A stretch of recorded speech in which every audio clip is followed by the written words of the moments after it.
Bear with me for just 10 minutes, and I'll share something with you that's, well, out of this world.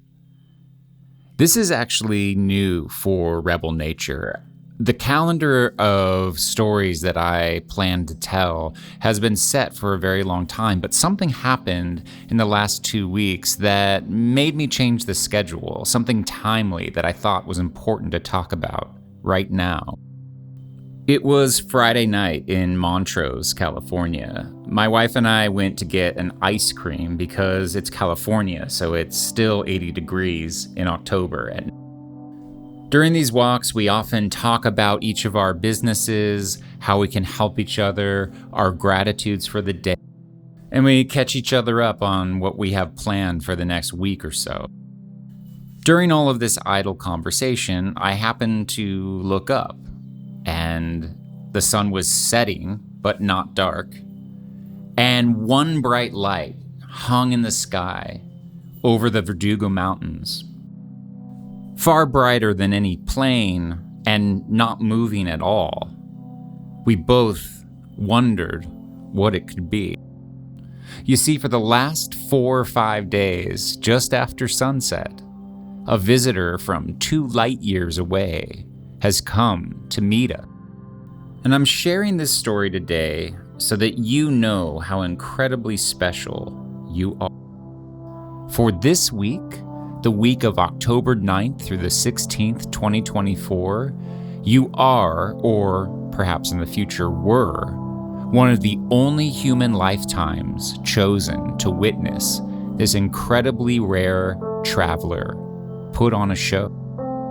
I'm going to dig into what makes this special and why you are unique in all of human civilization for witnessing it.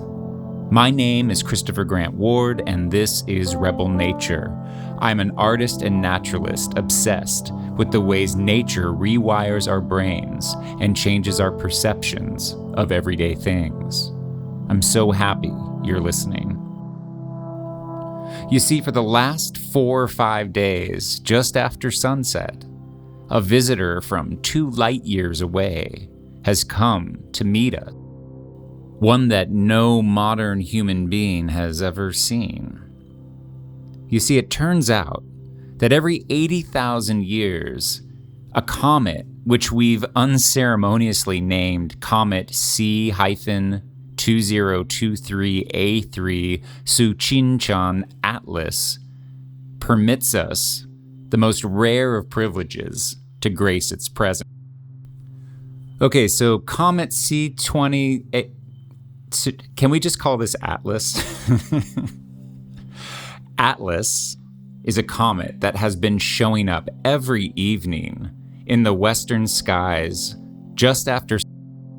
And the only reason that you and I can even see it at all is on account of its quite neighborly proximity and unfathomable size. The head or body of the comet itself is 130,000 miles in diameter. Just for perspective, Earth's diameter is about 8,000 miles. The tail length is 18 million miles long. It takes 1 minute for light to travel that distance. And also importantly, this massive object is looming quite close, astronomically speaking, at 44 million miles away. That's only half the distance to the sun, and far, far closer to us than any star or planet right now.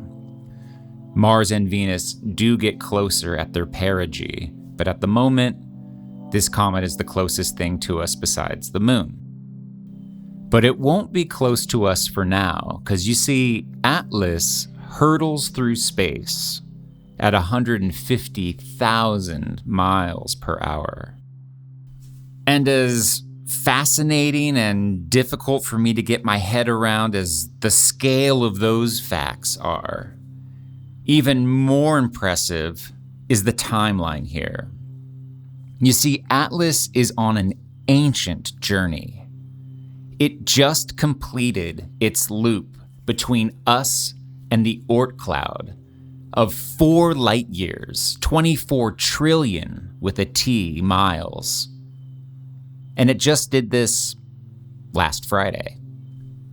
In America, it crossed the finish line about the time that I was completing the sanding for a antique 1920s door I'm fixing up for a client in my shop.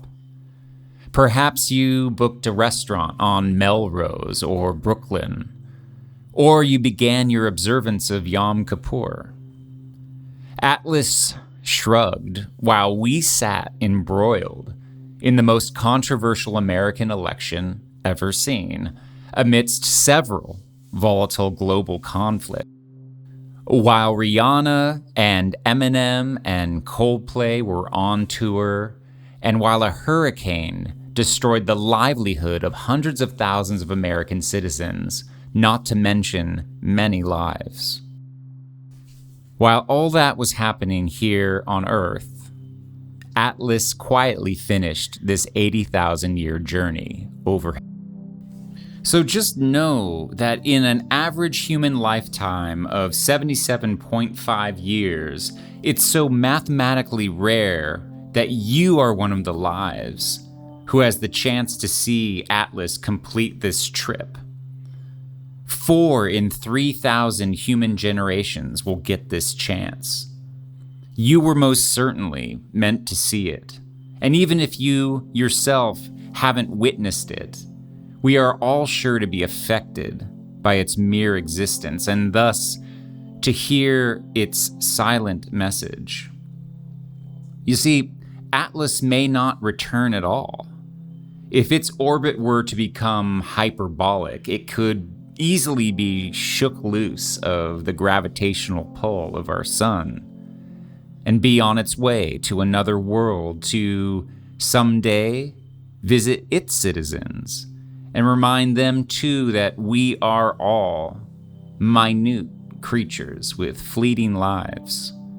Between our social posts and our ChatGPT session, today nature takes one of those occasional opportunities to shake perspective and scale back into our fragile frames.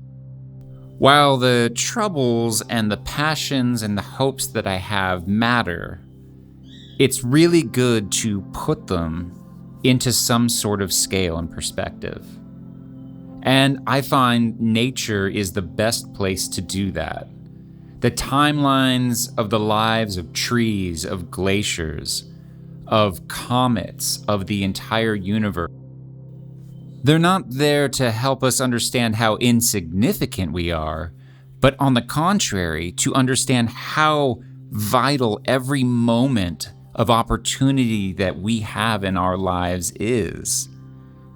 How very special just being able to take a breath amidst this chaotic and gigantic universe that hurtles around us. We are only here for a brief moment, and sometimes it takes a comet to remember that. So on this, the shortest episode of Rebel Nature yet, let me close with a brief thought I had, staring up into the sky.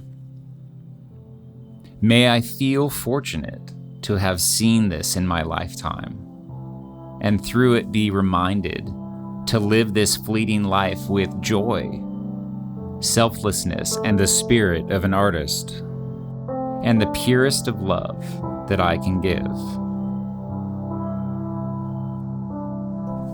Thank you for listening to this fleeting episode of Rebel Nature. If you like what you're hearing, make sure you follow the podcast. It really does make a difference. And I'd encourage you to share this with just one person who you think might find it worthwhile.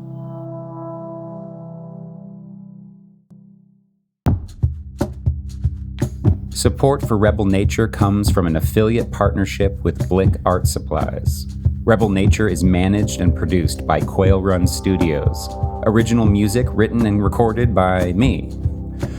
Any commercial music that may have been used in this episode has been licensed for airplay by the Harry Fox Agency, 40 Wall Street, New York, New York. You can learn more about me and my art at ChristopherGrantWard.com.